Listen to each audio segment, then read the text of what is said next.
Muy buenos días a todos. Es un placer, es una bendición estar con todos ustedes esta mañana y compartir esta parte del curso que tiene que ver con la transmisión dentro del contexto general de la historia del texto sagrado. Vamos a hablar de la transmisión.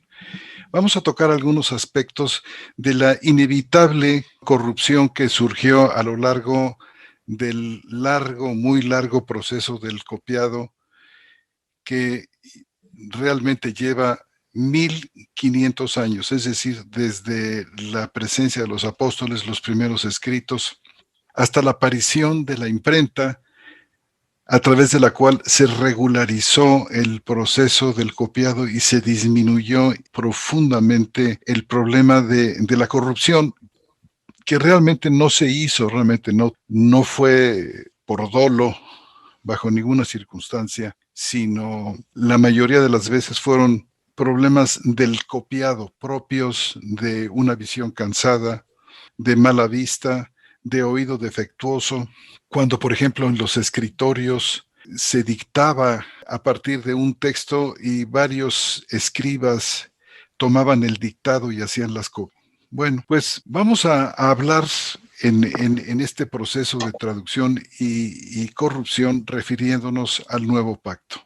Fue en el contexto de la rápida expansión de la iglesia, sobre todo en sus primeros años, que se desarrollaron lo que hoy conocemos como textos locales. Hoy vamos a hablar de los diferentes tipos locales o tipos de texto que se desarrollaron a lo largo del crecimiento de la iglesia. El evangelio corría, llegaba a todas las regiones del Imperio Romano, a las grandes y a las pequeñas ciudades.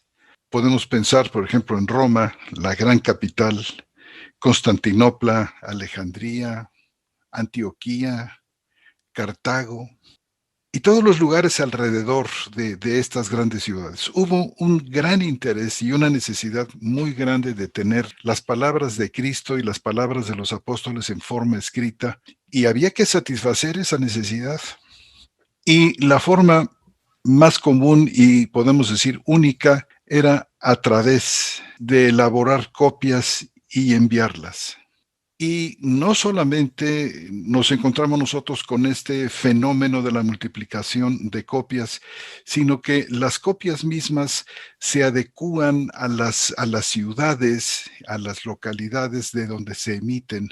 Y en el proceso de hacer muchas copias adicionales, también se escribían al margen de estas copias, de estos manuscritos, lecturas especiales, glosas, comentarios, interpretaciones, los cuales tendían no a borrarse, sino a conservarse de tal manera que el texto llegó no a disminuir en tamaño, sino más bien a crecer, y a crecer en un tipo de texto que tenía las peculiaridades de la localidad donde se copiaba. Por ejemplo, el uso de determinadas palabras para expresar ciertas cosas que variaban de un lugar a otro. Hoy es posible que identifiquemos la clase de texto preservado en manuscritos del Nuevo Testamento cuando comparamos sus diversas características textuales con las citas de estos mismos pasajes que se conservan en la patrología cristiana, que residía en los lugares principales, en los centros grandes eclesiásticos de aquellos días. Al mismo tiempo, las peculiaridades del texto local tendían también a diluirse o a mezclarse con otras clases de texto en este ir y venir de los manuscritos y de las copias de un lugar a otro. Un manuscrito del Evangelio, según Marcos, copiado en Alejandría, por ejemplo, y que era llevado a Roma, sin duda alguna que ejercería cierta influencia entre los copistas que en aquel momento estuvieran transcribiendo el texto de Marcos, que era común en Roma. En líneas generales, Durante los primeros siglos, las tendencias a desarrollar y a preservar un tipo de texto particular, de texto local, prevalecieron frente a la mezcla de ellos. De esta manera se formaron varios tipos de texto del Nuevo Testamento que vamos a analizar. Y vamos a comenzar con el tipo de texto alejandrino que se desarrolló, noten ustedes, en estos años, entre el 125 y 350, el cual fue seguido por el texto occidental que surgió aproximadamente a comienzos del año 250 y duró algunos años. De este texto occidental provienen las antiguas versiones latinas o la Vetus latina, como también se conoce. De aquí también se desprende la Vulgata latina, hecha en el 382. Y a este tipo de texto le sigue el cesariense, que hace acto de presencia aproximadamente en el año 350. Y podemos nosotros también notar que hay influencias de unos textos, por ejemplo, los más antiguos como el alejandrino y el occidental, sobre el tipo de texto que más tarde apareció, que es el cesariense. De estas combinaciones surge el texto bizantino, que se extiende por un periodo bastante largo, desde el año 500 hasta el año 1500. Periodo de casi 1000 años, los 1000 años que la Gran Bizancio duró como centro del cristianismo del mundo en aquellos años, la Gran Bizancio que fue la reina del mundo, de la que surgieron una multitud de evangelistas, de predicadores, y donde se produjo una gran cantidad de manuscritos. Y de este texto bizantino emerge el Textus Receptus, el famoso Textus Receptus, del que vamos a estudiar un poquito más adelante. En cuanto a la forma, nos encontramos con dos clases de documentos: había rollos y códices, con sus peculiaridades, por ejemplo, las abreviaturas, particularmente de la nómina sacra, y algunas enmiendas en las que notamos la distinta clase de caligrafía que se sobrepuso o se añadió a estos antiguos textos, como lo podemos ver en esta lámina. Notan ustedes cuando dice uso de abreviaturas, lo que está subrayado en rojo son abreviaturas que tienen que ver con el nombre de Dios, con el nombre de Cristo, con el nombre del Padre, con el nombre del Espíritu Santo, los cuales normalmente tomaban un par de letras y una pequeña raya, una pequeña línea sobre ellas. Esto indicaba los nombres de Dios, lo que se ha conocido como nómina sacra. También había enmiendas marginales como la que tenemos aquí, en Marcos 9:29, cómo se añade la palabra ayuno, kenistía, que tenemos aquí en rojo, o cómo se añade en Mateo 23:35, que habla de Zacarías, hijo de Berequías, el cual ciertamente es un error y una añadidura para emparejar, podemos decir, manuscritos entre sí. Bueno, de esto vamos a hablar también más adelante en el proceso de este curso. Ahora nada más quiero enfocarme en asuntos muy, muy generales, como los que estamos viendo hasta este momento. También había, por ejemplo, otros estilos, había también unciales, es decir, manuscritos que eran escritos con mayúscula, y también minúsculos. Un minúsculo es un documento escrito en caligrafía de estilo cursiva.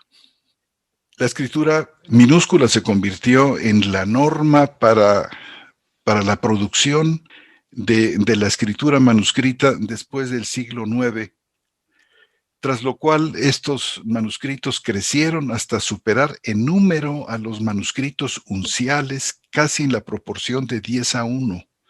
Y esto lo vamos a ver en la gráfica en la gráfica que sigue. Si ustedes van a su Nuevo Testamento griego, los minúsculos se designan generalmente con números arábigos, sin un cero precedente. Aquí tienen ustedes esta gráfica con la distribución de los manuscritos del Nuevo Pacto según el tipo de texto y su datación. Sobresale el cambio, como ustedes pueden ver aquí, de unciales a minúsculos. Aparecen en el proceso del copiado y el cotejo de los manuscritos corrupciones, como veíamos, tales como adiciones o fusiones, como vamos a ver un poco más adelante, glosas, es decir, comentarios marginales o interpolaciones. Gracias a la comparación diligente entre cientos y miles de copias, podemos nosotros identificar cada una de estas cosas.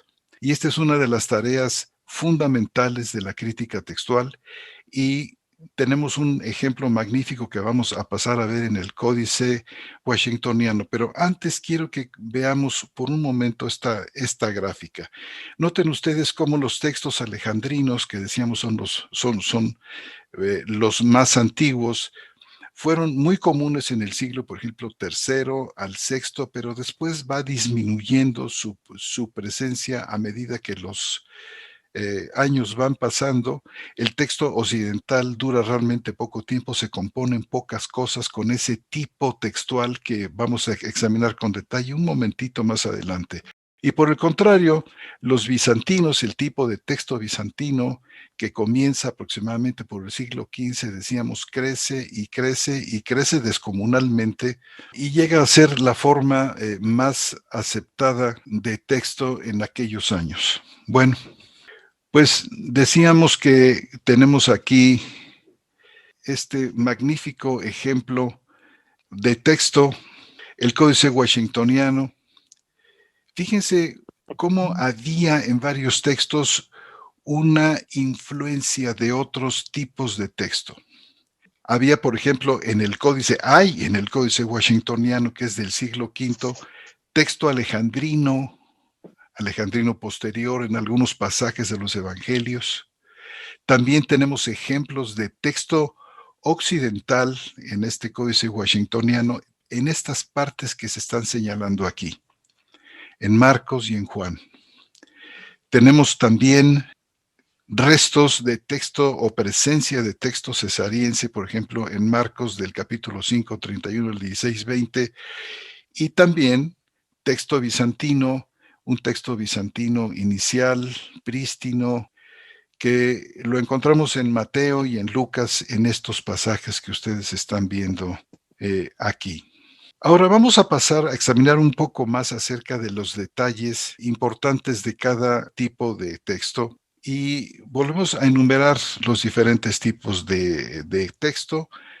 Comencemos con el texto alejandrino, para que sepan ustedes en qué consiste cada uno de estos tipos. Muchos críticos textuales usualmente consideran a este tipo de texto como el mejor, el más antiguo, el más fiel en la preservación del original. No es difícil distinguir los diferentes tipos de texto como sucedió con el caso del Códice Washingtoniano, donde pueden distinguirse los 4 diferentes tipos de texto. Y en este caso, las características principales del alejandrino consisten en su brevedad. Es decir, el texto alejandrino es por lo general más corto que las demás clases de texto y no ostenta el grado de pulimiento gramatical y estilístico que caracteriza, por ejemplo, al tipo de texto cesariense y, por supuesto, en mucho mayor grado, el texto bizantino. Hasta tiempos relativamente recientes, los 2 principales testigos de este texto alejandrino eran el Códice Vaticano y el Códice Sinaítico, que son manuscritos en pergamino del año 300, 330, 350 después de Cristo. Sin embargo, con la adquisición y el descubrimiento de los papiros Bodmer, de manera especial el papiro 66, el papiro 75, ambas copias muy cercanas al final del siglo II de nuestra era, pues tenemos evidencia de que el tipo de texto alejandrino puede ser retrotraído hasta un arquetipo ubicado con mucha precisión, creemos, más o menos en el año 125 después de Cristo. Cuando hablamos de arquetipo en crítica textual, nos referimos a un manuscrito que es prototípico, que supuestamente se encuentra detrás de los diferentes manuscritos de un texto determinado.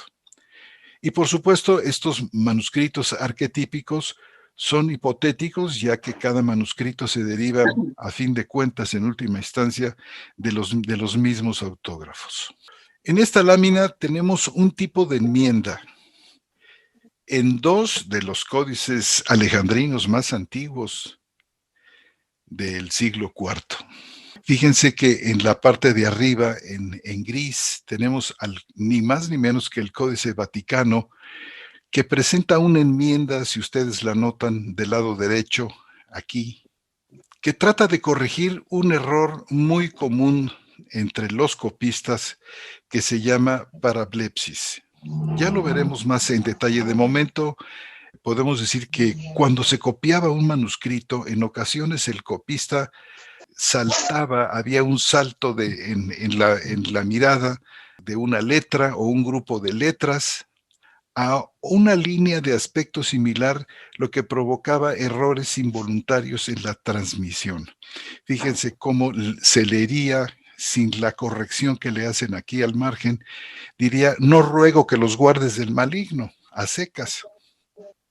Extraña petición, ¿verdad? Más bien, te ruego que los guardes del maligno. No, decía el texto sin la corrección: no ruego que los guardes del maligno. Y la parte que se añadió aquí como corrección es: no ruego que los quites del mundo, sino que una parte que por error de visión se fue. Quizás porque estaba rodeada de palabras arriba y abajo, de palabras muy similares, y entonces simplemente pasó de una línea a la otra y dejó esto sin copiar, una expresión que sí nos encontramos, por ejemplo, en el otro códice del siglo IV, el sinaítico, aquí en color rosado, donde vemos que la lectura está completa. No ruego que los quites del mundo, sino que los guardes del maligno. Entonces, este códice sinaítico registra correctamente el versículo. Esto es Juan capítulo 17 y versículo 15. Y por supuesto, este tipo de situaciones, este tipo de correcciones hace que inevitablemente nos hagamos la pregunta de cuál es el texto original, en este caso del pasaje en Juan capítulo 15. La respuesta, el procedimiento para lograr la respuesta realmente no es tan complicado como pudiera suponerse. Y se considera, por ejemplo, para saber cuál de los dos textos es el correcto, bueno, pues consideramos en primer lugar el número total de los testigos que poseemos por una parte, y en segundo lugar, consideramos también el contexto teológico para determinar la lectura correcta. En primer lugar, la masa de testigos. ¿Qué nos dicen todos los documentos que tenemos nosotros en los diferentes tipos de texto? Realmente igualan entre ellos: no ruego que los quites del mundo, sino que los guardes del maligno. Los documentos que tenemos nosotros en Juan 17:5 dicen esto. Entonces podemos tener una certeza con respecto a cuál es el correcto. Y por otra parte también tenemos el contexto teológico bíblico. Por ejemplo, en Mateo 6:13 vemos que el Señor, enseñándonos a orar, dice: y no nos metas en prueba, mas líbranos del mal. Es la voluntad de Dios que seamos librados del mal. Y segunda de Tesalonicenses, que dice: pero fiel es el Señor que os afianzará y os protegerá del malo, de tal manera que Esta cita, como aparece en el Vaticano, no concuerda ni con la masa de testigos, ni con la tendencia general en el Nuevo Testamento, donde Dios tiene especial cuidado por guardar a los suyos, y no como diría aquí, no ruego que los guardes del maligno, simplemente a secas. Bueno, este es un caso realmente sencillo del cual la respuesta no se vuelve algo muy complicado. Hay otros casos mucho más difíciles en cuanto a saber cuál es el texto correcto de un pasaje, sobre todo cuando tenemos varias variantes que están muy bien apoyadas por diversos y muy antiguos manuscritos. Esta es la tarea precisamente de la crítica textual. Entonces no nos resulta difícil quedarnos con la buena lectura. Vamos a pasar ahora a considerar las características del texto occidental. Tenemos nosotros aquí en el fondo el Códice Beza, un típico representante del texto occidental. Este códice viene del siglo V, algunos dicen que el sexto, y este tipo de texto era conocido y era común en Italia, en Galia y también en la parte norte de África, en Egipto, y su arquetipo también puede retrotraerse hasta el siglo II. Este tipo de texto fue utilizado, lo podemos ver en citas de algunos de los padres de la Iglesia, de los padres apostólicos, Tertuliano, Cipriano, Ireneo, Tasiano, y su presencia en la zona de Egipto está demostrada por los papiros P38 y P48, ambos cercanos al año 300. Los manuscritos griegos más importantes que representan este tipo de texto occidental son precisamente el Códice Beza, del siglo V o VI, que contiene evangelios y hechos. Contiene Mateo, Lucas y el libro de los Hechos de los Apóstoles. También se cuenta dentro de ese tipo de texto al Códice Claromontano, también del siglo VI, que contiene fragmentos de las epístolas de Pablo. También se cuenta en este tipo de texto al Códice Washingtoniano de final del siglo IV o principios del V, que contiene los evangelios. De igual manera, las versiones antiguas latinas son testigos importantes de este tipo de texto y se encuentran dentro de grupos importantes como, por ejemplo, las formas africana, la forma italiana, la forma hispana del texto latino antiguo. Y la característica dominante de este tipo de texto occidental es su paráfrasis muy intensa. Si me permiten ustedes, quiero recomendarles aquí un libro, si alguien quisiera leer en español el libro de Lucas y el libro de los Hechos en el Códice Beza. Recomendamos un libro que escribió el español catalán Josep Rius Camps, un libro que todavía se puede conseguir que se llama Demostración a Teófilo, Evangelio y Hechos de los Apóstoles según el Códice Beza, que está preciosamente hecha. Del lado izquierdo de las páginas tenemos el texto griego acentuado además del Códice Beza, y en la parte derecha una traducción extraordinaria hecha por Josep Rius Camps, un libro que vale la pena tener en nuestras bibliotecas y nos familiarizaría de una manera muy importante con esta forma del texto occidental. Tenemos nosotros otro documento muy interesante con este tipo de texto, el Códice Efraimi Rescripto, que es un palimpsesto.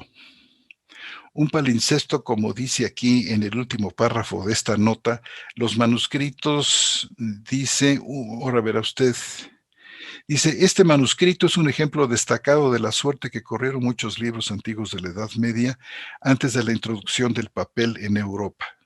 Cuando la vitela, como se llamaba también así al pergamino, escaseaba, un escriba que no podía conseguir ese material solía tomar algún tipo de manuscrito al que no le daba mucho valor, lo lavaba o lo raspaba, le raspaba la tinta lo mejor que podía y luego encima podía escribir su libro. Este tipo de manuscritos tratados de esta manera se llaman palimpsestos. Y el Efraimí Rescripto es un palimpsesto que presenta características del texto occidental. Y presentamos aquí una vez más al Códice Washingtoniano para ilustrar, el caso de una adición.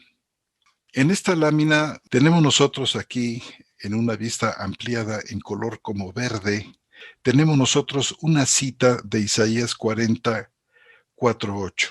Pero generalmente, si nosotros vamos a nuestras Biblias o vamos al Nuevo Testamento griego, por ejemplo, el de Nestle o el de Cambridge, y otros, nos daremos cuenta que la cita es más bien corta, la que nosotros tenemos aquí en rosa, pero este códice copió no solamente Isaías 43, sino Isaías 40 del 3 al 8, que es lo que aparece aquí en este recuadro en rojo.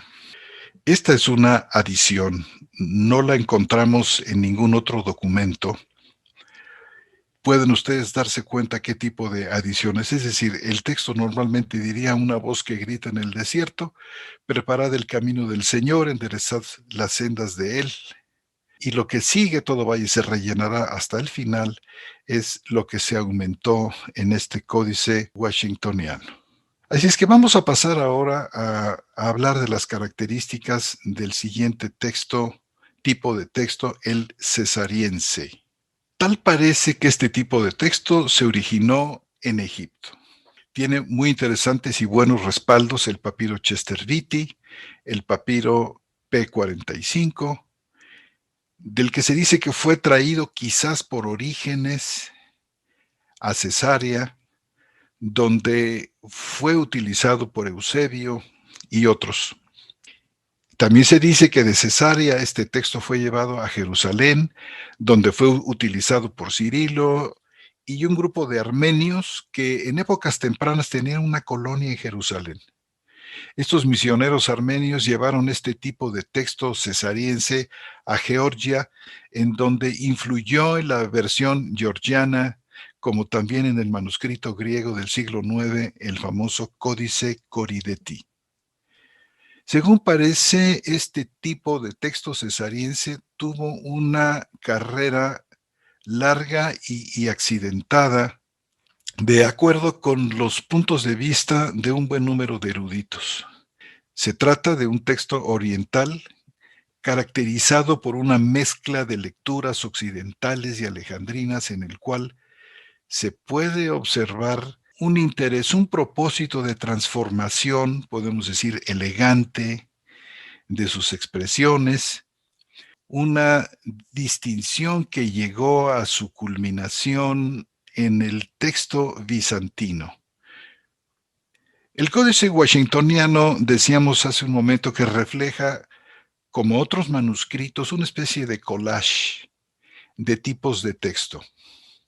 Por esto presentamos aquí al Washingtoniano y presentamos una sección de él que tiene que ver con un tipo de texto cesariense que está marcado aquí en un recuadro rojo. En esta parte de Marcos, capítulo 16, podemos verlo.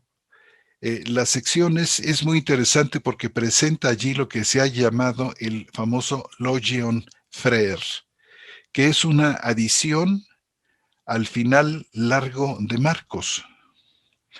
Recordamos nosotros que Marcos parece que termina abruptamente en el versículo 8 con la partícula gar.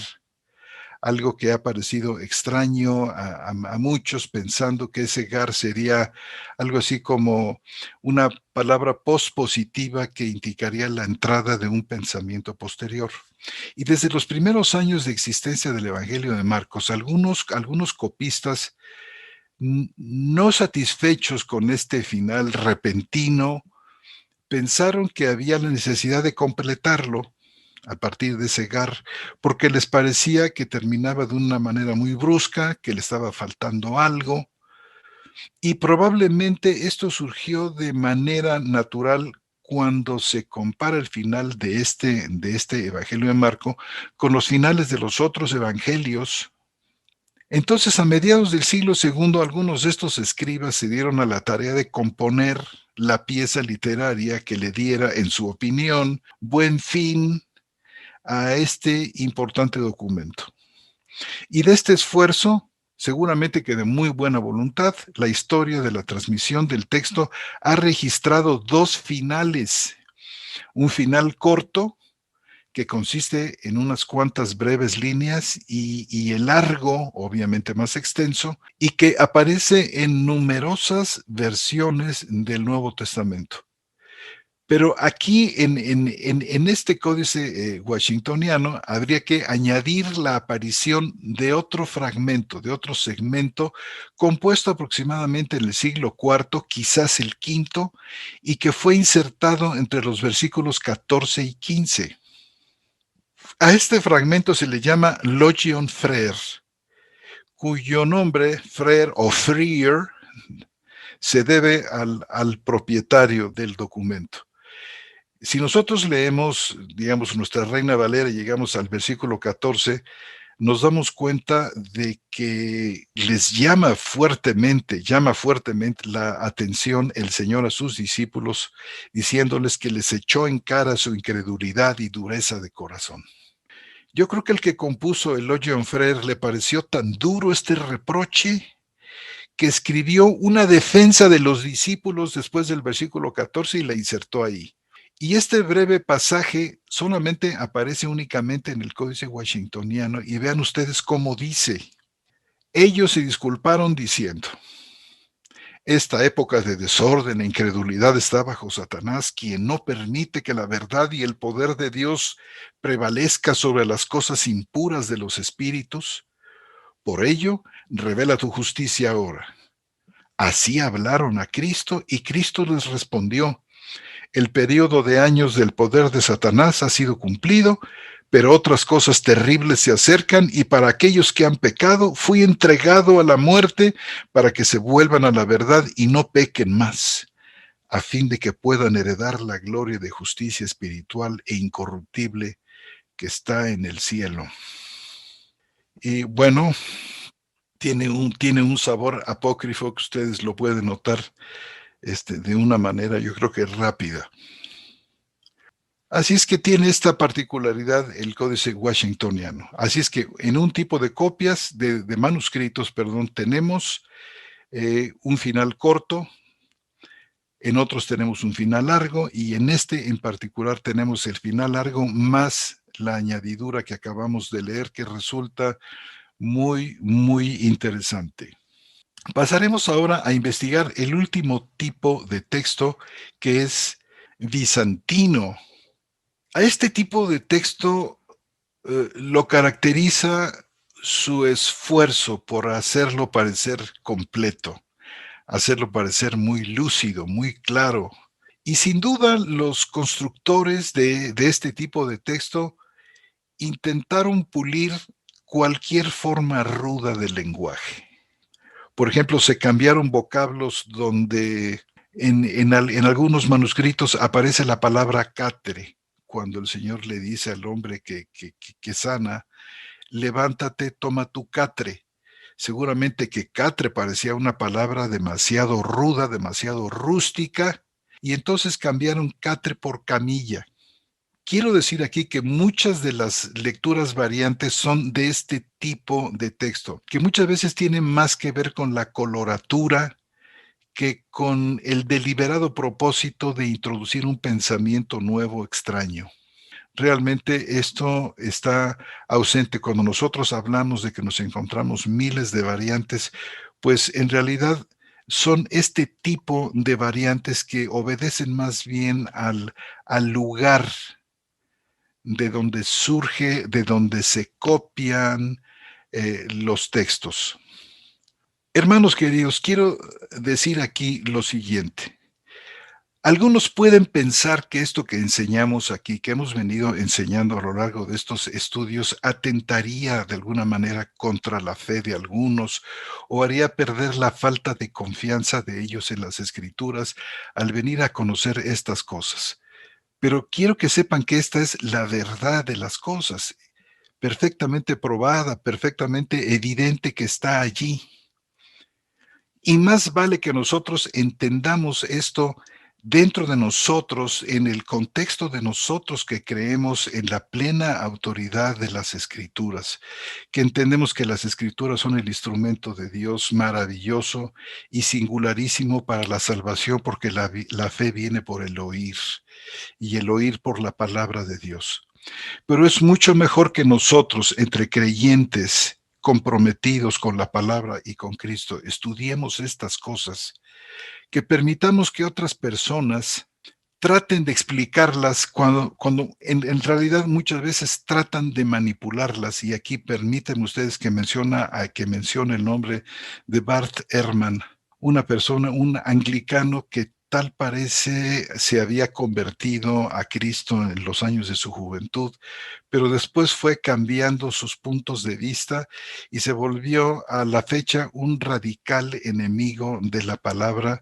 Sus libros se traducen al español, están en inglés escritos originalmente y ya a muchos otros idiomas, y el mensaje de ellos, de este hombre, junto con otras páginas web que nosotros podemos atestiguar su presencia en el Internet, también están cumpliendo una función tan perversa y tan maligna de quitar el mérito y quitar la calidad divina que tienen las escrituras, diciéndonos que son componentes humanos, que las escrituras, en realidad a las escrituras todo el mundo le metió mano hasta donde quiso y cambiaron y tergiversaron, y que en función de las diferentes controversias por las que atravesó la iglesia, por ejemplo las cristológicas en el siglo IV o las trinitarias en el siglo IV y VI en el concilio de Nicea y de Constantinopla, se tergiversaron copias, se hicieron copias nuevas, esto para apoyar los puntos de vista de los famosos padres conciliares,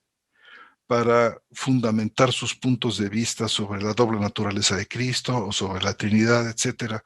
Y saben ustedes, esto realmente es un error grave porque ellos no nos van a platicar nunca, por ejemplo, de la adquisición, del descubrimiento de los famosos papiros Bodmer que anteceden entre 150 y 200 años a las discusiones trinitarias o cristológicas, documentos que están intocados y que presentan como, en este caso los papiros Bodmer o el Chester Beatty, presentan un tipo de texto muy antiguo, que es el que nosotros tenemos hoy en nuestros textos críticos griegos, de donde se han traducido muchas versiones de la Biblia, por ejemplo, en la Iglesia Católica, las ediciones diversas de la Biblia de Jerusalén, la Nueva Biblia Española, la Biblia de la Conferencia Española, en fin, hay una cantidad enorme y por supuesto muchísimas, si no es que todas las que existen en inglés, con la excepción de la King James, y de las que se han publicado en Europa, todas dependen de este texto más antiguo y mejor, que es el que se presenta en el texto crítico de Nestle Aland, que ya va en su 28ª edición. Es mucho mejor que nosotros veamos y valoremos esta historia, en lugar de que nos la manipulen y nos pongan realmente grandes obstáculos para poder descansar nuestra vida totalmente en las Escrituras. Además, viene un capítulo en estos estudios donde no solamente hablamos de corrupción, sino hablamos de restauración. Y este es un capítulo muy hermoso de estos estudios que estamos presentándoles. Decíamos nosotros que los constructores de este texto bizantino intentaron pulir cualquier forma que consideraron ellos como ruda o tosca del lenguaje. También ellos combinaron varias lecturas divergentes, en una sola lectura expandida y armonizaron pasajes divergentes paralelos. Se dieron cuenta, por ejemplo, si estaban copiando Marcos, que había otros detalles del mismo episodio, detalles diversos que no estaban en Marcos, y entonces traían algunos de estos sacados de Mateos y de Lucas para completar a Marcos. Y este tipo de lectura, este tipo de tipo textual fue producido en Siria, luego fue llevado a Constantinopla, donde fue distribuido ampliamente por el Imperio Bizantino. Como representante mejor de este tipo de códice de tipo alejandrino es el Códice Alejandrino, y una grande masa de manuscritos minúsculos, que va, como nosotros hemos visto en la gráfica anterior, del crecimiento de este tipo de texto desde el siglo VI hasta la invención de la imprenta. Y este fue el texto de mayor uso y el único que fue autorizado por la Iglesia Católica. A este texto se refiere el gran Felton Hort, recuerdan ustedes de este hombre, que junto con Westcott publicaron una versión del Nuevo Testamento griego que causó furor y del que se vendieron más de 1 millón de copias. Se produjo en Inglaterra. Bueno, cuando eran tiempos en que realmente muchísimas personas en la iglesia hablaban griego, leían hebreo, había un enorme interés por las escrituras. Imagínense ustedes que en una semana la primera edición se agotó, creo que en 3 días, de más de 100,000 ejemplares. Estos tiempos han pasado, ahora parece que no nos importa tanto venir a las lenguas originales, algo que nosotros en Sociedad Bíblica queremos cambiar. Queremos revertir la tendencia e impulsar el amor y el interés por los idiomas originales. Bueno, Hort describe de esta manera las cualidades que los autores del texto bizantino parecieran estar más interesados, que era en resaltar lo lúcido, lo completivo. Estaban evidentemente ansiosos, hasta donde les fuera posible, por supuesto sin recurrir a medidas violentas, en remover toda piedra de tropiezo en el camino del lector ordinario. Suavizaron el texto, lo adornaron, se deleitaron en poner pronombres a diestra y siniestra, conjunciones, expletivos, proveer enlaces de todo tipo, añadiduras de muy diversa consideración. Todo esto decía Hort, pero al final el resultado fue una forma blanda, sí atractiva, pero blanda, empobrecida en fuerza y en sentido, que resultó ser como mucho más apropiado para la lectura comunitaria, para la lectura rápida o recitativa, que para el estudio personal diligente. Y saben ustedes que el texto alejandrino, con su catre y todas esas palabras rudas, entre comillas, en realidad era un texto lleno de colorido, lleno de fuerza, que estas personas, por quererlo poner muy elegante, pues realmente a la final lo echaron a perder. Uno de los textos y de las añadiduras interesantes, hay muchas, pero quisimos traer a su consideración esta de Romanos 8:1, donde tenemos dos maneras de añadidura. Fíjense bien, el versículo 8:1 realmente termina donde ven ustedes aquí las letras negras. Ahora pues ninguna condenación hay para los que están en Cristo Jesús. Punto. No había ninguna otra cosa. Y esta era la lectura de los textos alejandrinos y occidentales. Pero nos encontramos aquí en estos textos bizantinos dos tipos de añadidura que en realidad fue tomada del versículo 4. Los que no andan conforme a la carne, sino conforme al Espíritu, nada más que la manera como funciona la expresión en el versículo 4 es distinta a la que podría llegar a tener si la colocamos en el versículo 1, pero esto parece que no les importó. Les era demasiado pensar en este tiempo que la salvación era realmente por gracia y que el hecho de estar en Cristo Jesús bastaba y sobraba para ser salvo. Tenía que añadir necesariamente algo, el trabajo del hombre.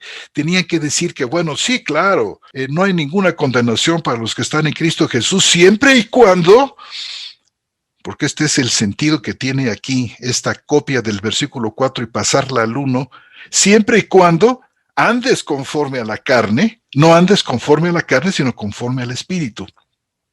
Y hubo dos maneras. Algunos manuscritos, como vamos a ver, se quedaron solamente con la parte roja que ven ustedes aquí, no marrón, sino roja de la segunda columna en textos bizantinos. Los que no andan conforme a la carne. Pero otros sí añadieron todo, sino conforme al Espíritu, como vamos a ver en la siguiente lámina. Miren, en estos textos bizantinos, los que añadieron las dos, dentro de ellos se cuentan todos estos minúsculos que ven aquí, que por cierto noten que ninguno lleva un cero, porque hay otros muchos que sí lo llevan del lado izquierdo. Y en eso se distinguen los minúsculos. Pero vean ustedes las fechas de estos minúsculos. Siglo IX, siglo XII, siglo XI, siglo XI, siglo XII, siglo XII, todos tardíos. En esto se encontraba esto que ustedes ven aquí. Es decir, añadiduras que venían dañando el pensamiento escueto, claro y maravilloso de Pablo, que nosotros leemos en los textos alejandrinos y occidentales. Cristo basta y sobra para la salvación. Y por otra parte, los manuscritos que solamente tenían la parte roja, es decir, los que no andan conforme a la carne, pues los tenemos aquí. Tenemos 3 ejemplos de minúsculas, tenemos algunos unciales, tenemos una forma de alejandrino que se llama atos. Es decir, el alejandrino, ustedes saben, es un tipo de texto del siglo V, pero este alejandrino atos es del siglo VIII o siglo IX. Todos tardíos. En cambio, si nosotros pasamos al texto alejandrino y occidental, nos encontramos que la parte breve, es decir, que termina en Cristo Jesús, punto, son documentos muy importantes, todos del siglo IV, por ejemplo, o algunos de ellos del siglo IV y del siglo XV, el Ephraemi Rescriptus, el Claromontano, el Sinaítico, el Vaticano, inclusive algunos minúsculos del siglo XIII, como vemos aquí abajo, del siglo XI, de 1320, que conservan la lectura breve. Es decir, no todos los minúsculos que conocemos tienen esta lectura adicional tomada del versículo 4 y llevada al 1, donde se convierte en un condicional. La lectura de los que no andan conforme a la carne, sino conforme al Espíritu, en el versículo 4, funciona como un consolidador, como un determinador de lo que es un creyente, no de una condición para ser salvo, sino podemos decir de un resultado de ser salvo. ¿Quiénes son los verdaderos cristianos? Los que no andan conforme a la carne, sino conforme al Espíritu. Un tema que se repite en 2 o 3 lugares a lo largo del capítulo 8 de Romanos. Aquí tenemos, fíjense, sin salir todavía de Romanos 8.1, algunos textos alejandrinos y occidentales que presentan esta lectura larga, pero quiero que noten ustedes que son correcciones, que tienen correcciones marginales, inclusive unciales alejandrinos, documentos que tienen esta lectura larga, pero que son al mismo tiempo objeto de una corrección. Tenemos, por ejemplo, este sinaítico con un asterisco, lo que nos indica que es una copia del sinaítico, pero con una corrección marginal. Igualmente, un claromontano, un París claromontano que tiene un asterisco, lo que significa que ha habido una corrección ahí. Y por otro lado, tenemos también correcciones marginales de tipo occidental en otras copias del claromontano que tienen solamente esta versión corta, los que no andan conforme a la carne. Así es que pueden ustedes más o menos darse una idea con esta pequeña muestra de qué es lo que ocurrió con Romanos 8.1, cuál es la historia textual que tenemos nosotros aquí, que llevó a lo que conocemos hoy como texto bizantino, que es el que aparece, por ejemplo, en la Reina Valera de 1960. El cotejo entre cientos de copias saca a la luz estas cosas. Podemos rastrear la historia textual de lo que tenemos hoy. Esta es la enorme utilidad de la crítica textual, que es amiga nuestra, no enemiga nuestra. Y bueno, de este texto bizantino finalmente emergió el Textus Receptus. Esta forma alterada de texto griego, que fue la más aceptada y reconocida, sirvió de base para la edición impresa que hizo Erasmo de Rotterdam, el gran humanista holandés, la cual llegó a ser famosa por su nombre latino de Textus Receptus o texto recibido. Tienen aquí un precioso mapa de la Basilea de los días de Erasmo, que jugó un papel importante en la manufactura del texto. Hablaremos pues entonces del contexto histórico que rodea a este famoso Textus Receptus, que estoy seguro será de su mayor interés.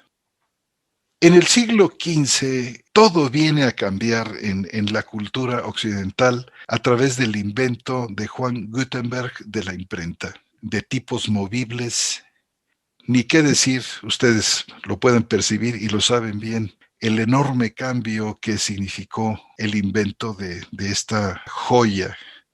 Aquí tenemos nosotros una típica imagen de una imprenta aproximadamente de los días de Erasmo. Quizás el señor ahí de rojo sea el mismo Gutenberg, o algún prelado que fue a ver cómo iba la copia, no sé, de la Políglota Complutense, vayan ustedes a saber. A partir de la imprenta en adelante se podrían producir copias de libros de una manera muy rápida, económicamente y con un grado de perfección hasta entonces nunca alcanzado. Vean ustedes qué belleza de esta primera impresión de la Biblia que hizo Gutenberg. Es impresionante. Hasta aquí se regulariza el proceso del copiado, con sus errores inevitables. Y muy apropiadamente, la primera impresión importante de Gutenberg fue precisamente una magnífica impresión de la Biblia. Vean ustedes aquí qué cosa más hermosa, estos filos dorados, este adorno en la parte superior llena de flores, el león tomando la mano ahí del prelado en la letra inicial. Una obra de arte, como ustedes pueden ver. Cuánto avanzó la literatura con esto y la comunicación, por supuesto, en general. Aquí tenemos nosotros, como en la lámina anterior, la versión de la Biblia de Jerónimo, la famosa Vulgata Latina, la cual fue publicada en Maguncia entre el año 1450 y 1456. Y sin embargo, con la excepción de algunos pasajes, el Nuevo Testamento griego tuvo que esperar hasta 1514 para ser impreso. Y dos razones se le atribuyen a esta demora de casi 70 años. La primera de ellas fue lo difícil y costoso que resultaba la producción de tipos griegos de fundición. Miren ustedes, nos referimos a estos tipos griegos de fundición que eran necesarios para un libro de considerables dimensiones. En segundo lugar, otra de las razones que retrasó por tantos años la hechura del Nuevo Testamento griego, y quizá la más importante de las dos, es que la Vulgata Latina tenía un enorme prestigio y las traducciones en idiomas vernáculos no alcanzaron a anular la superioridad del texto latino, del cual provenían. Pero la publicación del Nuevo Testamento griego ofrecía a cualquier erudito, fíjense ustedes, como también nos las sigue ofreciendo hoy el conocer las lenguas originales y tener el Nuevo Testamento griego en la mano, ofrecía entonces y ahora a cualquier erudito conocedor de ambas lenguas una herramienta con la cual podía criticar y corregir la Biblia oficial de la Iglesia romana. Y no obstante, en 1514 salió de la imprenta el primer Nuevo Testamento griego como parte de una Biblia políglota que fue planeada 12 años antes, en 1502, por el cardenal Cisneros, al que vemos ahí. El texto hebreo, arameo y griego y latín fue impreso en la ciudad universitaria de Alcalá. Noten ustedes aquí en 3 columnas, el texto hebreo por una parte, la traducción latina, y aquí tenemos un interlineal, quizá el primero, donde tenemos el texto griego aquí, además con unos caracteres muy hermosos, como ustedes pueden ver, y la traducción latina inmediatamente debajo. Vaya trabajo que tomaron sobre ellos estas personas. Una enorme voluntad estuvo allí. Y esta Biblia se imprimió en la ciudad universitaria de Alcalá, ahí donde ven ustedes el mapa. Tenemos también nosotros una fotografía en su cuadro izquierdo inferior, donde aparece esta magnífica edición de la Biblia llamada Biblia Complutense. Y a pesar de que el texto complutense fue el primer Nuevo Testamento griego que se imprimió, no fue el primero que se publicó, es decir, que estuvo puesto en circulación. Esta fue la edición preparada por el famoso erudito y humanista Erasmo de Rotterdam, a quien tenemos aquí. Y no se puede determinar exactamente cuándo Erasmo decidió preparar la edición del Nuevo Testamento griego, pero durante una visita a Basilea en agosto de 1514, discutió con el editor Froben, a quien tenemos ahí, y yo creo que ya Froben y Erasmo anteriormente habían tenido una serie de encuentros, pero las negociaciones que ellos tuvieron parecen haberse roto durante algún tiempo, aunque fueron restablecidas después durante una visita que hizo Erasmo a la Universidad de Cambridge en abril de 1515. Fue entonces que Froben importunó a través de un amigo mutuo llamado Beatus Renanus, a quien tenemos ahí, para que se hiciera cargo inmediatamente de la edición del Nuevo Testamento griego. Y sin duda Froben, y dice, piensa mal y acertarás, habiendo oído de la inminente salida de la Biblia políglota española y percibiendo que el mercado estaba listo para una edición del Nuevo Testamento griego, deseó capitalizar esta demanda antes de que la obra de Cisneros llegara a ser concluida.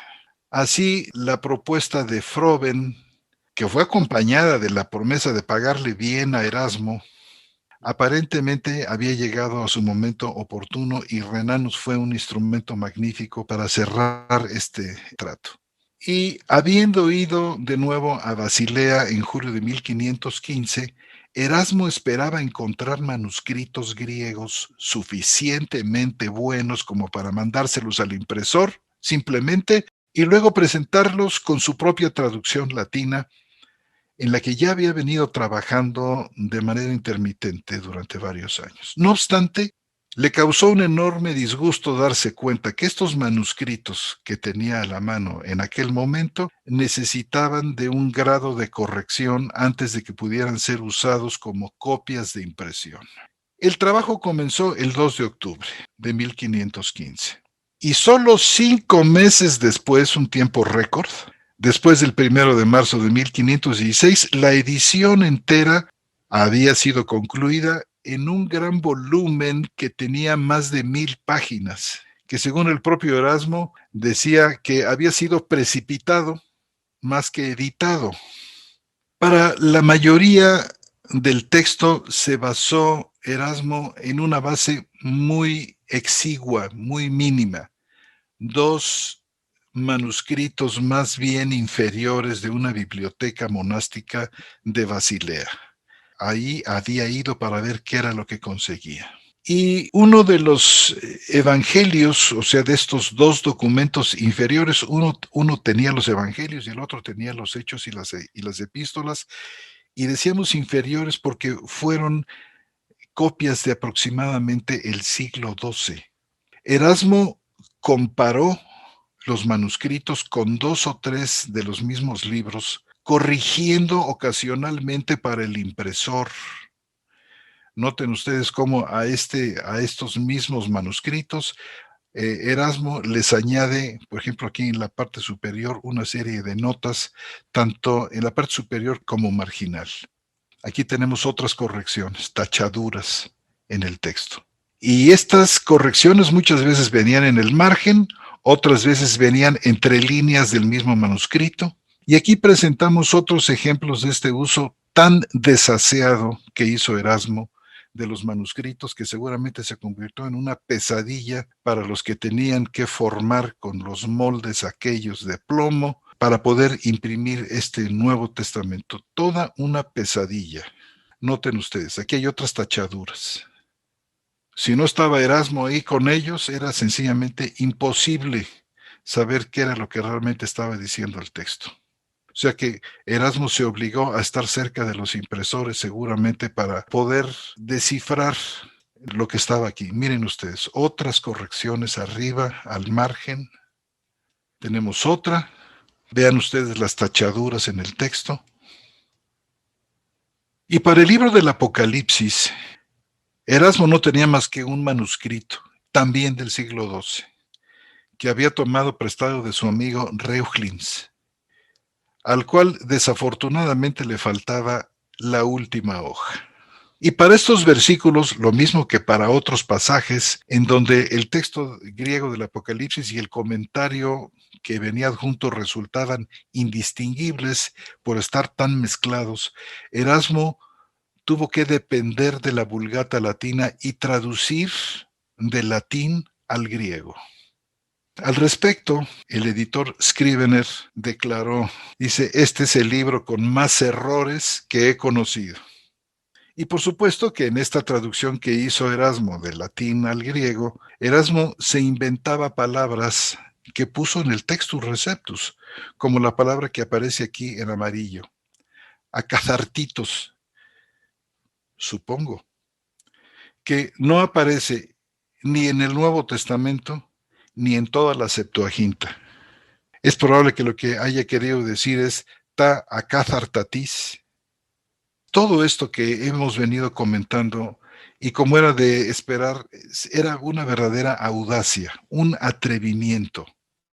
Lecturas que se encuentran aquí y allá, propias del griego muy particular de Erasmo, que nunca han sido halladas en ningún otro manuscrito griego conocido, pero que no obstante han sido perpetuadas hasta el día de hoy en las impresiones del llamado Textus Receptus.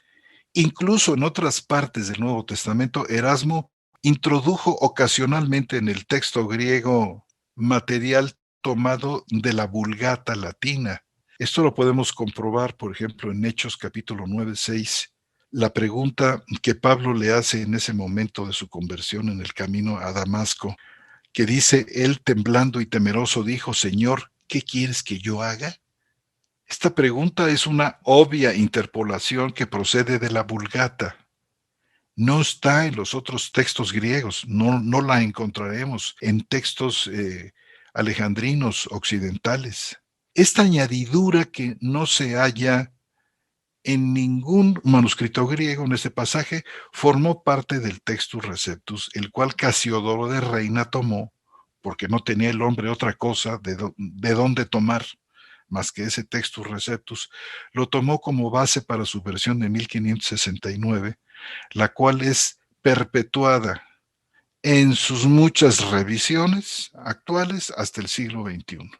Y hay además otra interpolación en este Textus Receptus, que es la que vemos aquí, el famoso Comma Joanneum, que no está respaldada por ningún manuscrito griego antiguo fidedigno. Está en Primera de Juan capítulo 5, versículos 7 y 8, que es la que tenemos aquí en esta lámina. Y que Erasmo se vio obligado a introducir en el texto a causa de los ataques de los editores de la Políglota Complutense. En definitiva, el texto del Nuevo Testamento griego de Erasmo está basado no en más de 6 manuscritos minúsculos, que son los que les mostramos aquí. Estos son los 6 manuscritos en los que se basó el Textus Receptus. El más antiguo y mejor de ellos, un minúsculo del siglo X, y que en muchas partes concuerda con el texto uncial antiguo, fue el que Erasmo descartó, pues eran tantas las diferencias con estos que tenía aquí del siglo XII y siglo XV, que de plano lo dejó de lado. Fíjense ustedes, aquí tenemos los manuscritos en los que se basó. Vean ustedes las fechas, todos documentos tardíos. Ningún documento de tipo alejandrino aquí. Es más, no se descubrían todavía. Aunque algunos dicen, fíjense, que cuando Erasmo andaba buscando documentos, alguien lo envió a Roma y dicen, pero esto no es comprobable, que Erasmo tuvo en las manos el documento vaticano, que se le mostró a Erasmo y lo vio, y pudo leer algunas cosas en él que le parecían tan diferentes de lo que él conocía que de plano dejó a un lado el texto vaticano. Pero esto parece algo así como una leyenda urbana que habría que checar con muchos detalles. Aquí tenemos ilustraciones a todo color de algunos de estos documentos que parece ser que se escaparon de las tachaduras y las enmendaduras. Tenemos este otro que está aquí a la izquierda, al lado del mapa de Basilea. Lindos trabajos, lástima que eran tardíos. Hubo muchas ediciones del Textus Receptus, aquí las tienen ustedes. 5 ediciones, desde 1516 a 1535.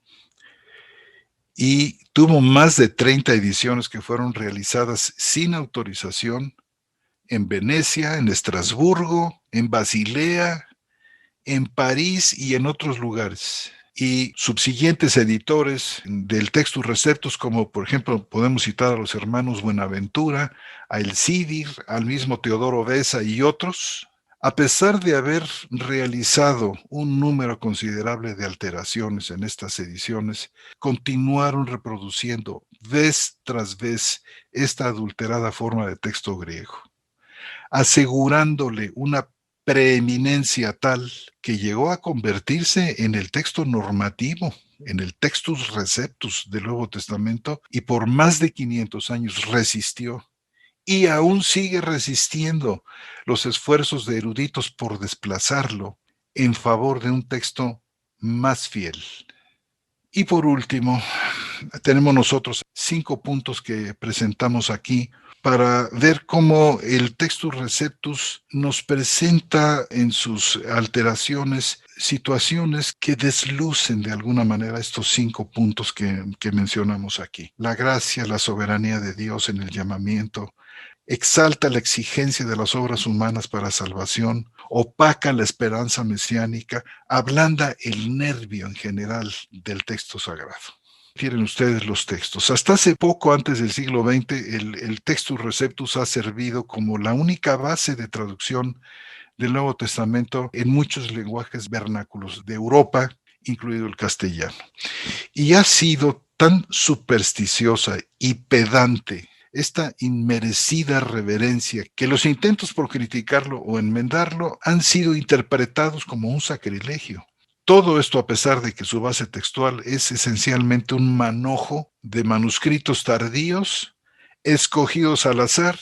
Por lo menos en una docena de pasajes su lectura no está respaldada por ningún manuscrito griego conocido hasta el presente. Esto en comparación con el texto crítico, que cuenta con 5.900 documentos de respaldo. Así es que pues tenemos que tomar, todos los que estamos oyendo esto, una decisión y una posición con respecto a esto. Agradezco muchísimo su atención y sean bienvenidas las preguntas. Muchas gracias.